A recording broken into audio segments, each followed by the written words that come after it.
Olá, nerds, geeks e afins! Estamos todos aqui engrandecidos no nono episódio e também último da primeira temporada da série WandaVision.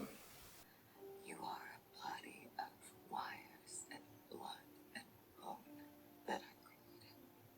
You are my sadness and my hope, but mostly you're my fun. Pois bem, pessoal, antes de qualquer coisa, deixa eu dar um grande aviso. Sim, todo mundo já está sabendo, daqui a 2 semanas estreia a nova minissérie da Disney Plus, Falcão e o Soldado Invernal. E claro, aqui também no Imantado Nerd eu farei as resenhas de cada um dos 5 episódios que estão prometidos para a nova minissérie. Aliás, vale comentar isso, né? WandaVision é uma minissérie. E aliás, na semana que vem eu vou fazer um apanhado geral de toda esta primeira temporada, que na verdade talvez seja a única, embora nas últimas horas, no último dia, o produtor Kevin Feige disse pra gente que talvez eles estejam pensando sim numa segunda temporada. Mas o projeto inicial, realmente, WandaVision, era apenas ser uma minissérie que abriria novos tempos, uma nova fase para o universo Marvel. Pois é, mas isso aconteceu de fato com esta minissérie? Bom, eu vou dizer isso mais na semana que vem, porque hoje eu vou me focar mais realmente nesse episódio final, seja de temporada ou seja de minissérie. Se ele consegue acertar algumas coisas ou não. E bom, para início de conversa, ele começa exatamente onde o oitavo terminou, naquele embate entre Wanda e Agatha, com os gêmeos ali completamente indefesos, sendo torturados pela bruxa má. Aliás, né, falando em bruxa, né, ainda Wanda não caiu a ficha. Ela fica dizendo, né, peraí, eu não sou bruxa, caramba, eu sou assim. Mas Agatha sim quer dizer para ela que é um ser poderoso, completo, que nasceu ali, espontaneamente. E vamos combinar, realmente, o motivo da Feiticeira Escarlate existir, digamos que a série talvez não tenha definido corretamente. Eu digo corretamente de maneira bem cristalina, para a gente entender o que diabos aconteceu. Porque, vamos combinar também, né? Existia uma grande expectativa, não era a promessa, que ao final aqui desta minissérie teríamos uma definição das origens dos mutantes. Mas não são origens, nenhuma origem, não são nada, porque de fato aqui não foi cumprido aquela expectativa. Literalmente, a Wanda é apenas uma bruxa, talvez a grande novidade seja essa, não uma feiticeira, uma bruxa, que também é definida pela Agatha aqui nesse episódio, que ela é mais poderosa que o Mago Supremo, mais conhecido como Doutor Estranho. Só que, claro, um poder completamente descontrolado, porque a todo momento, como já foi durante toda a série, a Wanda ela parece não ter consciência exata de todo o seu grande poder. Claro, lá no finalzinho, na última cena pós-crédito, talvez tenha uma palhinha de que realmente talvez ela comece a entender um pouquinho melhor o que é o seu poder e o que é também ser uma bruxa. Mas vamos começar aqui ainda no princípio, assim, nesse primeiro embate entre as duas, só foi digamos assim, uma batalha típica dos filmes da Marvel. Aliás, uma coisa que a gente pode comunicar exatamente aqui a respeito desse episódio final é que é exatamente isso. Voltamos ao clima do cinema, sim, aquelas grandes batalhas entre vilões e heróis. E sim, tivemos aqueles dois embates já meio que manjados que aconteceriam entre as bruxas e entre os Visões. Bom, uma coisa que também a gente pode combinar é que, num certo momento, o Visão Branco ele entra ali no campo de contenção, exatamente em Westview. Mas como é que ele entra assim tão facilmente? Quase como uma solução mágica do roteiro. Bom, ok. Ali é o corpo verdadeiro do Visão. E sim, ele tem a intangibilidade, mas esse poder estava só realmente na máquina, ou seja, qualquer um que controle a máquina é capaz de fazer com que ele entre em qualquer tipo de lugar? Bom, sim, é possível, tanto que aconteceu, mas eu ainda considero como uma certa facilidade de roteiro. Simplesmente enfiaram o cidadão ali dentro e vão para a luta. Só que depois, ao mesmo tempo, em minutos mais para frente, a gente percebe que o vilão verdadeiro, ou o vilão, digamos assim, líder, se bem que isso é uma definição exagerada para o chefão lá da espada. Ele não é líder de nada, nem da própria instituição, nem da vilania por aqui, porque o vilão de fato talvez fosse Agatha. Mas a gente também pode considerar que a série em si não define a Agatha como uma vilã clássica. Ela apenas quer o poder da Wanda para si. E talvez somente isso. Que aliás é exatamente como acontece o primeiro embate entre elas. Wanda vai dar o revide tentando proteger seus filhos e Agatha quer mais que ela faça isso, porque, claro, um grande poder da Agatha é absorver o poder de qualquer outra bruxa. Sendo Wanda uma bruxa, ela consegue se absorver numa boa. Então, pode bater em mim que eu tô mais gostando disso. Ok, mas no fundo isso não vai muito para frente. Então as duas passam a brigar, sendo uma estando na frente, depois estando a outra, e fica por aí durante muito tempo no episódio. Mas daqui a pouco eu falo mais sobre isso, porque é interessante mais apontar a briga dos dois Visões, que foi mais interessante. Claro, também no primeiro momento, só aquela briga bem empatada, e no caso aí completamente, porque na verdade os dois ser são exatamente a mesma coisa, e vem daí também a parte boa dessa briga. Justamente a discussão de quem é o verdadeiro Visão. Porque simplesmente, depois que eles percebem que literalmente a briga vai terminar empatada, porque o poder dos dois são iguais, eles começam a filosofar. Claro, o verdadeiro Visão, ou Visão que a gente conhece, começa então a disputa e diz para o outro: peraí, se sua definição básica, sua diretriz é me destruir, tem uma péssima notícia para você. Eu não sou o Visão. Pois é, eu sou um Visão condicional. Sim, numa certa condição eu sou Visão, em outra não, aí é você. Ou seja, uma bela de uma cena construída ali que eu nunca imaginei que um filme da Marvel pudesse até trabalhar a respeito disso. Se bem que a gente pode considerar que aquela briga entre o Doutor Estranho e Dormammu foi mais ou menos por aí, uma questão de lábia. Lembram, né? Dormammu, eu vim barganhar e Doutor Estranho ganhou, simplesmente porque não tinha saída aquele contexto lá no filme. E talvez, mais ou menos, foi o que aconteceu por aqui. Mas o que vale, sim, é o uso de pura filosofia com o navio de Teseu, naquela consideração onde o navio original, depois que ele passa por um monte de transformações, literalmente quando a madeira do casco do barco vai se deteriorando e é substituída por madeira nova, aquilo ainda passa a ser o navio de Teseu ou passa a ser outra coisa? E no caso ali servia muito para os dois sintesoides que se olhavam, se observavam. Quem é mais Visão do que o outro? É o segundo? É a cópia, entre aspas, que na verdade tem muito do original? Ou é o antigo, que também é uma cópia? Ou seja, uma bela de uma salada, mas no fundo, a melhor briga que a Marvel já exibiu em todo o seu universo de carne e osso. Simplesmente muito interessante. Não sei, confesso para vocês, se essa disputa lógica aconteceu nos quadrinhos. Espero que não. Tenha sido só criação aqui deste roteiro, aqui deste final de série, que eu considero a melhor parte, com certeza, aqui do nono episódio, para compensar o restante do texto, que não é lá essas coisas. Aí voltando para a briga entre as duas bruxas. Sim, ora uma estava na frente, ora outra estava também disputando a liderança da briguinha. Bom, no primeiro round ali, onde as crianças ainda estavam por perto, digamos que ficou meio empatado. Já no segundo, onde tivemos aquela chance que o Wanda usa aqueles poderes que ela já havia apresentado lá na Era de Ultron, de entrar na mente da pessoa, pegar os seus pesadelos, suas memórias mais antigas. E sim, nós vimos que parecia que o Wanda estava ganhando a parada quando ela projetou então a Agatha lá para os tempos de Salem, 1700 e alguma bolinha. Pois é, no começo parecia que realmente Wanda estava no domínio, mas aí veio, claro, aquela grande expressão da Agatha, né? Tipo, por favor, não me machuque. E quando ela faz isso, essa personagem pode ter certeza que ela está sacaneando. Ela está no domínio pleno da situação. E dito e feito, foi isso que aconteceu, né? As bruxas mortas se levantaram e pareciam que ia ficar do lado da feiticeira escarlate, mas não ficaram de fato, porque justamente ela é uma feiticeira escarlate. Então aquelas bruxas já falecidas pelo poder de Agatha se voltaram contra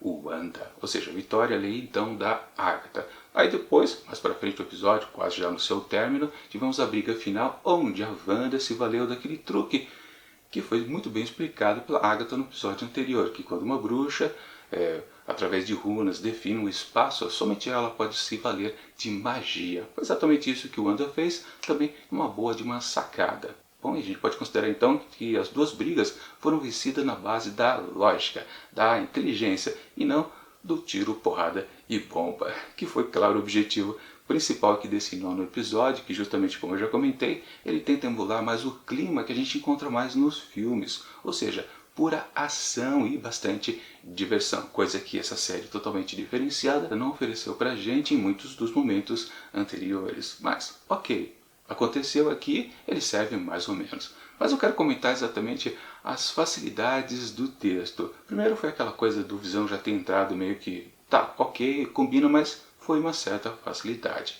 Agora, um dos absurdos começam, por exemplo, lá exatamente quando o chefão da espada, ele entra ali com toda a sua equipe.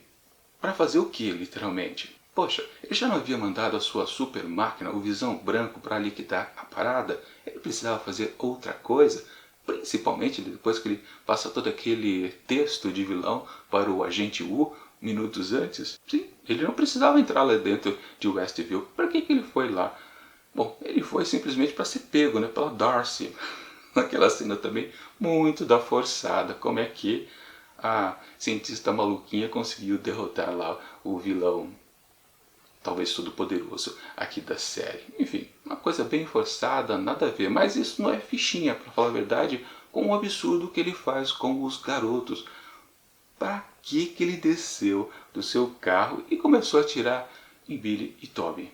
Não tem sentido algum, apenas para ter uma cena onde a Rambo se torna uma super heroína e protege com o próprio corpo os garotos. Mas, de novo, uma cena completamente maluca, sem sentido algum. Para que ele atirou neles? Eles não eram ameaça? Bom, eles podiam também congelar ele da mesma maneira que fizeram com os outros soldados, mas ele estava lá dentro do carro. Quando ele já estava dentro do carro e estava aquela outra assistente dele, os garotos não pegaram os dois. Para que ele desceu então? Não tem sentido nenhum aquilo. Simplesmente um pequeno absurdo. Para resultar depois na Darcy detendo porque ela acertou o carro nele, o carrinho lá do circo.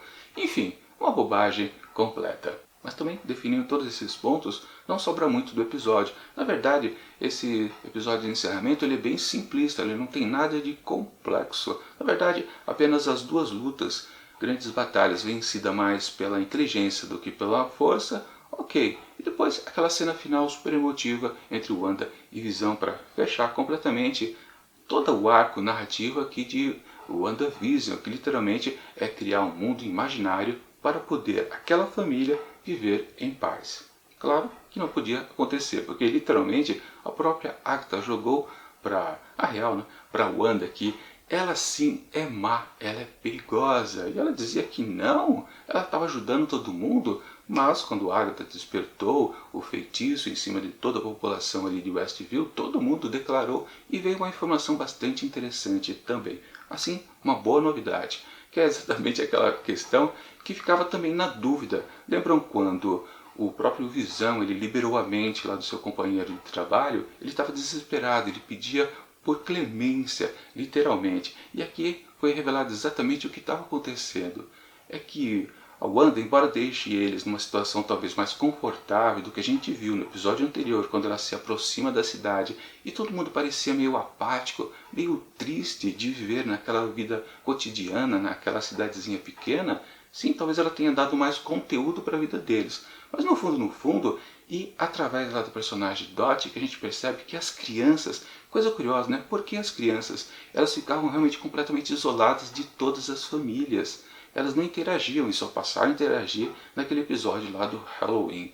Pois é, coisa curiosa. Mas a informação boa mesmo que eu considerei foi o detalhe do pesadelo. Quando Wanda está dormindo, todos descansam e eles ficam sabendo dos pesadelos dela. Olha só que coisa curiosa. Eu achei muito boa essa sacada também. O que aí sim explica e define bastante que ela estava prejudicando as pessoas, mesmo claro que inconscientemente. E vamos combinar, né? Todo o poder dela emana principalmente lá da joia da mente, que ela teve a oportunidade de tocar. Aliás, aquele detalhe que a gente viu quando ela tocou, pois bem, a joia, não foi explicado o que diabo aconteceu. Talvez expliquem então a segunda temporada da série, se ela existir, quem sabe. Assim, outra coisa tosquinha que aconteceu foi a própria ação do agente Wu, né? Porque ele apareceu ali, conseguiu roubar o celular, se contatou com seus colegas de FBI e né, também foi uma coisa bem fraquinha. Outra parte também foi a questão final de Rambo antes da cena pós-crédito, ou cena entre créditos, né? O que ela fez exatamente ali no finalzinho aqui do episódio foi uma coisa bem fraquinha. Bom, antes, comentando a respeito da sua relação com Pietro, né? Que finalmente ficamos descobrindo quem é também o Pietro aqui dentro da série. Na verdade, ele é o marido que a Agnes sempre comentava existir, né? O Ralph. Pois é. Agora, o roteiro se valeu também de um recurso bem preguiçoso também de explicar exatamente essa relação do Pietro barra Ralph com Agatha barra Agnes, que é literalmente se valer daquela foto. Para que ele precisava daquela foto ali? Para mostrar até um Pietro mais jovem ali. Ainda escrever embaixo, letras bem grandes, Ralph, alguma coisa, sobrenome, não importa. Mas, definido daquela maneira ali, eu achei realmente outra forma preguiçosa de desenvolver o desenrolar da história. Aliás, a gente pode considerar isso a respeito do texto aqui desse episódio final. Ele é apressado em muitos momentos e, por causa disso, acontecem essas coisas exageradas, um pouco forçadas, quase sem sentido. Aquela de por que o vilão, o chefe da espada, entrou, por que Darcy derrotou ele apenas com seu caminhãozinho. Eu falei de circo, não é de sorvete, né? Ou é de leite, enfim, não importa. Mas foi ela. E depois, aliás, também, né? No final do episódio, a Darcy nem aparece de novo. Esse vale de uma piada para dizer, para explicar a sua ausência ali, né? Que ela não quis fazer relatório, porque isso para pessoas fracas, tosqueira também, para falar a verdade. Mas no fundo, a Rambeau, claro, ela foi apresentada como uma super-heroína ali, mas sem muitas explicações, né? Fazer o quê? Acho que foi a origem de personagem mais esquisita, mal ajambrada que todos os filmes da Marvel já apresentou. E, claro, eu me refiro aos tanto os vilões quanto aos super-heróis. Mas passa, vai. Enfim, porque a gente pode comentar então a cena entre créditos justamente da Monica Rambeau, onde uma assistente lá que parecia do FBI, né? Sim, claro, só podia ser, né? Chama ela que alguém está convocando lá dentro do cinema. E quando ela chega, não tem ninguém. Na verdade, essa própria moça que veio chamá-la se revela uma Screw. Pois é, e diz que um velho amigo da mãe dela, Maria Rambeau, está chamando. Está lá em cima. Pois é, bom. A Rambeau, talvez a futuramente nominada Pulsar, ainda não sabe que pode voar, mas ela vai descobrir com certeza. Só que isso vai ficar para o filme 2 da Capitã Marvel, sabe-se lá quando é que ele vai chegar no cinema. Acho que ele nem está em produção ainda, né? Deve estar escrito o roteiro, mas ainda não. E sempre vai lembrar também, né, que ficou uma certa rusga que existe entre a Mônica e provavelmente também a Carol Danvers, num diálogo que foi dito em acho que dois episódios atrás, né, que existia alguma coisa que ela ficou meio descontente. Isso, claro, depois que ela cresceu, porque no primeiro filme da Capitã Marvel, a Mônica ainda era uma jovem pré-adolescente, né? Ela nem era adolescente, né? Acho que sim. Mas enfim, alguma coisa aconteceu e, claro, depois a gente vai descobrir futuramente. Assim, uma coisa também a respeito de frustrações, talvez, daquelas expectativas super acumuladas por todos os fãs da Marvel, é que se não tivesse, pelo menos, a inclusão dos mutantes aqui em termos de origens, também haveria alguma referência ao Quarteto Fantástico. Pior que aconteceu sim, só que de uma maneira bem estranha, algo bastante esquisito. Justamente naquele momento onde se reuniu Wanda, Vision e também os jovens, os seus filhos, os gêmeos, Tommy e Billy, onde literalmente eles fazem como família uma bela pose de heróis prontos para a batalha. E aquilo é uma referência, é estranho, né? Uma referência a um desenho animado da Pixar, Os Incríveis, que por tabela eles são uma referência, uma homenagem escancarada ao Quarteto Fantástico. Não sei se vocês se lembram disso, mas quando Os Incríveis foi lançado, ele foi considerado o melhor filme do Quarteto Fantástico, porque todas as tentativas anteriores de se fazer a versão carne e osso do Quarteto Fantástico foi um belo de um desastre. E nas mãos ali da Pixar, aquela família ali simplesmente foi a melhor representação possível. E aqui isso foi pisado mais uma vez, né? Então foi uma homenagem em cima de outra homenagem. Mas foi o máximo de Quarteto Fantástico que nós tivemos aqui em WandaVision. Bom, e agora só resta falar dos dois finais. Sim, depois Wanda acabou entendendo que literalmente ela não conseguiria manter Vision e também os garotos ali dentro de Westview sem prejudicar a população local. Literalmente, ela tinha que escolher entre uma coisa e outra. Claro, uma questão proposta também por Agatha. Aliás, esqueci de falar, Agatha. Agatha foi derrotada. Se o Visão Branco foi derrotado na base da lógica, ele se considerou, claro, eu também sou um Visão e foi embora, com destino também ignorado pra gente, a Agatha foi derrotada de maneira um pouco mais, digamos, cruel. Porque aí sim, Wanda ainda continua um pouquinho maligna. Sim, ela condenou a Agatha a ficar presa dentro daquele mundo ficcional de Westview. Embora, de uma maneira esquisita, ela acabou de encerrá-lo. Justamente para salvar a população local. Que, obviamente, mesmo estando livre da magia dela, todo mundo ficou de cara virada para ela.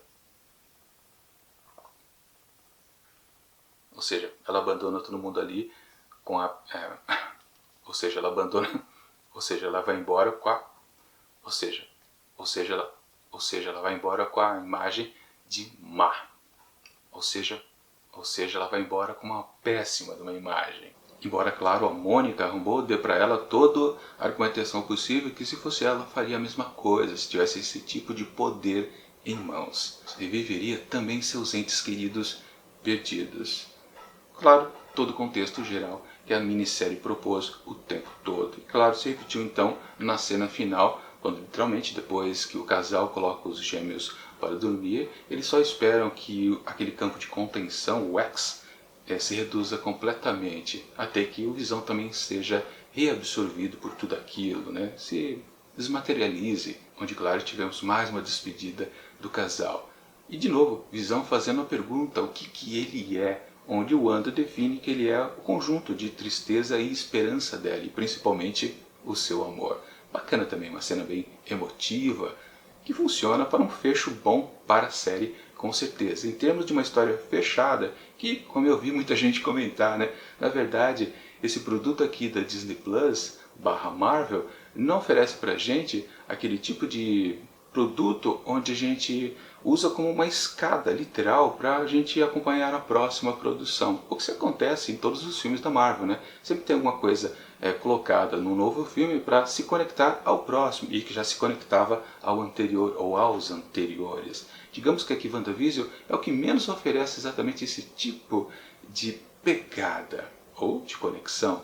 Ou seja, só ficou preocupado realmente em terminar essa história aqui que começou de uma maneira assim um pouco, talvez, nebulosa e acabou também quase da mesma maneira. Mas isso eu vou comentar mais lá na semana que vem quando eu fizer a análise geral da minissérie. Enfim, foi um bom final também, bacana. Mas no fundo, ele termina triste, porque a Wanda vai embora completamente sem ninguém. Do mesmo jeito que praticamente ela começou a série. Só que a diferença é que agora ela é muito mais poderosa. E talvez aí vai uma crítica minha, já adiantando que eu vou falar semana que vem. Basicamente só foi essa mudança que aconteceu.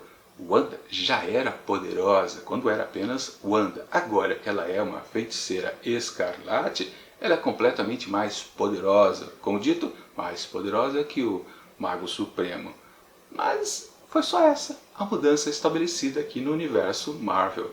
Uma super-heroína que quase já esbarra na vilania. E, por tabela também, né, a Agatha, que é uma vilã, mas que esbarra numa super-heroína também. Porque eu espero que não se despeçam dessa personagem, desta vilã que é simplesmente sensacional. A personalidade dela não pode ser perdida para o futuro aqui do universo Marvel, principalmente nesta nova fase que está se iniciando por agora.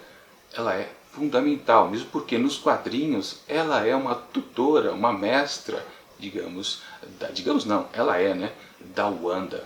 Bom, então vamos então para o segundo final aqui oficial da série, depois dos créditos, onde temos Wanda num lugar desconhecido, mas completamente distante de pessoas, talvez num outro país, quem sabe em Sokovia.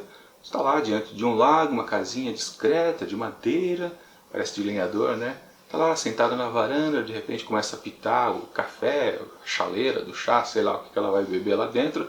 Quando ela entra, ela sim toma a bebida, mas a câmera continua a invadir a casa. E lá num dos cômodos a gente percebe que existe uma projeção astral da feiticeira Escarlate, onde ela está lendo o livro lá que Agatha, o livro dos condenados, apresentou pra gente em episódios anteriores. Ou seja, quando ela confinou Agatha lá dentro do mundinho de Westview, ela também pegou esse livro que teria, claro, grandes ensinamentos para ela. Ou seja, a partir de agora que ela começa a ser uma bruxa, que ela começa a ter conhecimentos. E vamos lembrar uma coisa que foi estabelecida da própria Agatha. Ela foi condenada lá pelo Coven, a Convenção das Bruxas, e por sua mãe, que era a rainha, justamente porque ela tinha informação demais, ou seja, ela acumulou poder que não deveria ter ainda, justamente porque, digamos que as bruxas têm níveis, né, de aprendizado, de conduta também, coisa que a gente viu lá com o Doutor Estranho. Ou seja, não é exatamente uma novidade, mas ela adquiriu poder demais, a Agatha. E basicamente é o que a Wanda está fazendo agora, sem ter ainda talvez alcançado os níveis necessários do aprendizado para ter tanto poder. Quer dizer, já tem todo o poder absoluto, né? Enfim, a tendência ali é a gente realmente ficar na dúvida se ela vai ser uma vilã ou ainda vai continuar sendo uma super-heroína para o novo universo Marvel que se inicia por agora, fase 5, né? Bom, enfim, é assim a promessa que essa série estabelece para a gente no seu final.